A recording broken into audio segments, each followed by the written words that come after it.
36 now for Harden. Just showing Y'all out, buying man. now that he gonna showing out. get in that top 5? Yeah, I think he is. 11 of 21 from the field. He's already taken 12 free throws. You just saw him miss 2. That's a real rarity for him.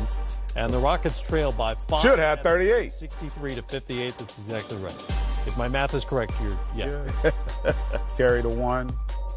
What, just because I haven't seen you since you were, the thing happened. Yeah. With the ankle My- and the surgery. My incident. Yes.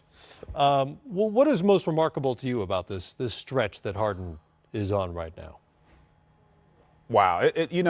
One, we've never seen it before. And so it's hard sometimes to put it in perspective.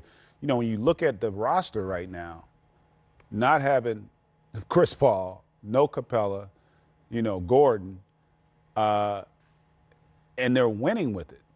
Again, they're not blowing teams out, but they're competitive. He's moved them into playoff contention when they weren't prior to that.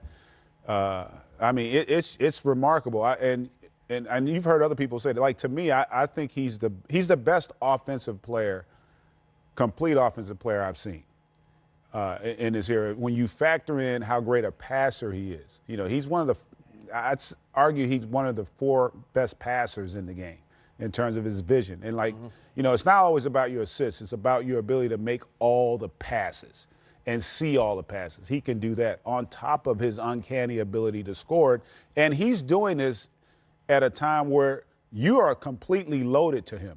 You're not as focused on anybody else out there on the floor. They don't have other creators or facilitators that you're that worried about. And they're not even shooting it well from the 3-point range. I was going to say, they don't even have the arsenal of 3-point shooters that Mike D'Antoni would prefer. It's just pretty remarkable to see what he's been doing over this stretch. And then again, the sustained level of it.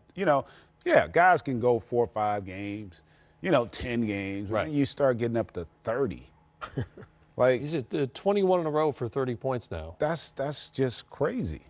He's averaging 50 over his last 4, and that number may go up. It may go up. It's going to go up tonight. It's just been remarkable. He's just, in an era of unique offensive talents, when you think about Steph and Kevin Durant, Russell Westbrook, LeBron, all these different guys, Anthony Davis, Giannis now, a 30-point scorer potentially without the aid of the 3-point shot.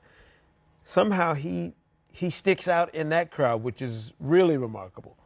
In a point of emphasis where you got to get your hands off a guy. To be able to stick out in the crowd in this era is what's really crazy, and to do it in the variety of ways. I know he gets, this idea that he's a 3-point shooter or is he just a jump shooter. He can get to the basket whenever he wants to. Sure. He can get in the lane and finish. He's big enough, strong enough to finish around the rim. And he'll take that if that's what you want. Yes, so it's like the fact that he can get it in whatever ways he wants to, not dictated to him by the defense, is what sticks out to me. And the fact that you do it night after night after night after night, right now when your team needs it most, when they were 14th, and then he moves them into that top group, that gives you an understanding of just how grueling a process it is for him to do this night after night, which also in turn makes me shake my head at what Wilt Chamberlain did however many times he did. 65 straight 30-point games. Which is just like, Well, but to your point, though, the thing about even in Wilt's case, he had a significant physical advantage. Right. For most people. James, he's not the next level athlete either. Right. So for him, it's really the skill and just the mindset. To go out and do this every night, like knowing going into the game, some guys might every now and then you feel like, man, I could get 40 tonight. Right. He goes in there again like, I gotta get it. Yep. Right. Right. No, it's been that way, and I believe if I heard correctly, he's hit 11 baskets tonight, none of which are assisted. So that's 236 points now, without a single assisted basket over the last 5 games. That in another era or in another place that would be called gunning, but it's a necessity for this team right now. And if you're somebody else on that roster, how are you going to facilitate for a guy who needs no facilitation? He doesn't need anybody else to get him a shot. Right. He's a one-man band in terms of creating, executing, he doesn't need anybody else to get him shots. That's the beautiful thing about when they have a healthy Chris Paul, is that they can actually take turns. Chris Paul creating for everybody else or himself, James creating for everybody else or himself, but you can pass that baton back and forth between two of the greatest of their eras and maybe of all time. Think about the shots he takes as well. I don't know how many players in NBA history have ever executed the blueprint of the organization better than James Harden. When you think about Daryl Morey at the forefront of analytics, and what they want, as you know by now, is layups and dunks. They want three-pointers. They want free throws. That's all James Harden takes. He gets to the rim and finishes. He gets to the foul line and finishes, or he knocks down threes. Yeah, and he does it efficiently as well. I mean, again, in doing it to Seku's point where, you know, the defense is not concerned with the other guys, you know. So, like, whereas if that guy's a three-point shooter, man, I got to be a step closer to him. You know, I want to help, but I know I got to get back to him. Well, they don't have that issue. Like, they're generally loading to him, and he's still good enough to get beyond two defenders and still create good opportunities. All right, 36 tonight for James Harden at the half in New York, where they trailed the Knicks 63-58. Keeping our eye on everything else around the league.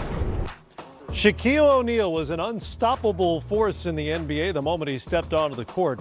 Not only was he named an All-Star as a rookie, but selected as a starter as well. Ro Parrish revisits Shaq's first All-Star appearance back in 1993 in this episode of Storytime with Shaq.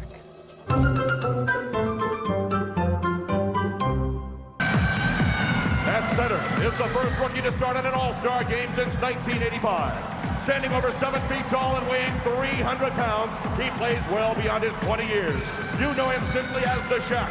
From the Orlando Magic, Shaquille O'Neal. 1993, Utah. Your first All-Star game, making it as a rookie. Number one, what were your first impressions when you get there? Did you expect to make the All-Star game as a rookie? Well, I expected to make the All-Star game, but I wasn't expecting to be starting. First of all, before I got there, terrified.com. Why? Because, I mean, all the guys that I dreamed of being, guys that I looked up to, I'm finally there with them. There was one moment at the All-Star game that kind of made me relax a little bit. We were doing the team picture, and the guy puts his hand on my shoulder, and I looked down, some big hands. I'm like, who is this? And I looked up, and it was the great Michael Jordan. And he said, I'm proud of you, big fella. You're going to be a great player. So once he said that, the steam just like, but after that, I kind of learned how to be an all-star performer because it's different. And, you know, it's kind of similar to my thought process of putting on the show for the fans. But an all-star game, you got to do extra. Come down, cross people up, dribble between the legs, better slam dunks, maybe shoot a three. So after that, I became sort of an all-star expert. So looking back at all those players that you spoke about that you were in awe of, you know you had that Michael Jordan moment, but talk about Pippen, Isaiah, Malone, Stockton, Barkley, Robinson. Are you able to take all that in at that moment? Do you realize how much greatness you're around when you see all those players out there with you? It was just solidifying the beginning of my greatness. Because when you come in as a rookie and everybody says you're great, and then I made the top 50 team, a lot of people was upset about that. So in my mind, I had to back it up. So by me getting selected to the All-Star game, that was sort of backing it up. I had to put up big numbers, sort of backing it up. But, you know, I was just saying to myself when I was sitting in the locker room, damn, I made it. Medium-level juvenile delinquent who didn't start his freshman or sophomore year. 35-1, San Antonio Cole High School, lose the state championship on free throw line. Redeemed myself senior year, 36-0. 3 years at LSU, #1 pick. Everyone says you're the next greatest thing. Maybe this is the start of me being what everybody says I can be. When you're just sitting there watching, you just automatically put yourself in those scenarios. And I used to do it all the time. And then finally, look up and I see the real Charles Barkley walk by. I see the real John Stockton, the real Karl Malone, the guy who I grew up watching, the Admiral, David Robinson, Pat Riley with his $6,000 suit and his silky tie and the beautiful hair. Like, I'm sitting next to all these people. So maybe what everybody is saying that this young kid will be a great player, maybe it's true. The 2019 All-Star starters will be revealed tomorrow night on TNT at 7 o'clock Eastern Time. You both were part of the esteemed media panel. I don't know about esteemed. Yeah. Calling it esteemed media panel that represents 25% of the total ballot when it comes to the starters. So you both had to submit Eastern Conference starting five and a Western Conference starting five. Your Eastern Conference starters are pretty similar. Both include Kyrie Irving, Giannis Antetokounmpo, Kawhi Leonard, and Joel Embiid. They are identical except for what I'm going to call the second guard spot.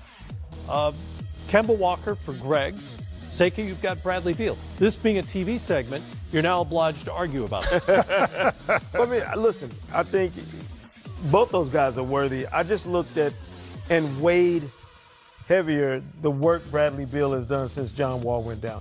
A Wizards team, GA, that was out of it. You know, out of people's consciousness. We had kind of written them off. John Wall goes down. Bradley Beal is playing fantastic. I think he should be an all-star either way. Yeah. He could be a starter. You could have him be one of the reserves. It doesn't matter. As long as he's on that team, I think you're doing right by him. Yeah, and I agree. I think both are going to make the team.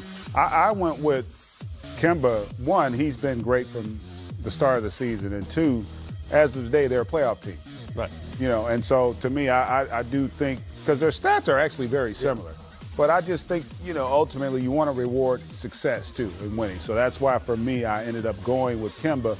But I'm like you, Sekou. I think both guys are all-stars with how well they performed this season under adverse conditions for both teams. I actually put Ben Simmons on my ballot, and I think you could make an argument for Yes, three of those guys. I think he'll be there, too. If you're rewarding winning, Ben Simmons. Yeah. So the winning argument, that's kind of where I fell. No question. In the Western Conference, again, you agree on four of them. Steph Curry, James Harden, Kevin Durant, and Paul George. Greg has the Kings. Sekou went with the Brown.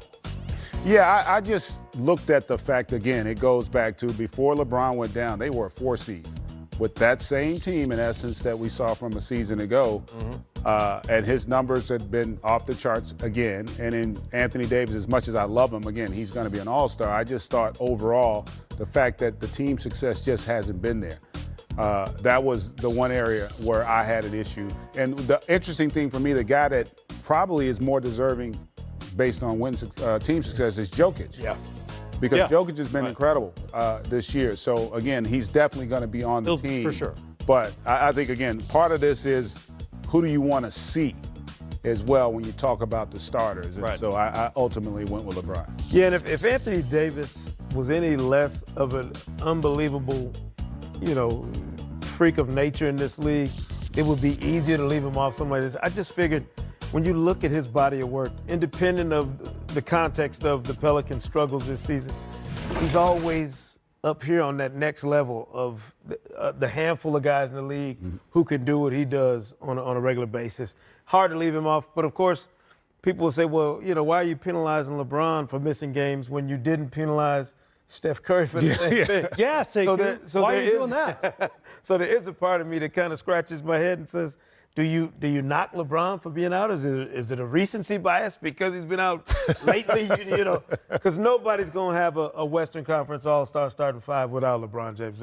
It wouldn't make sense. But, of course, I went there. Except for you. Except you did.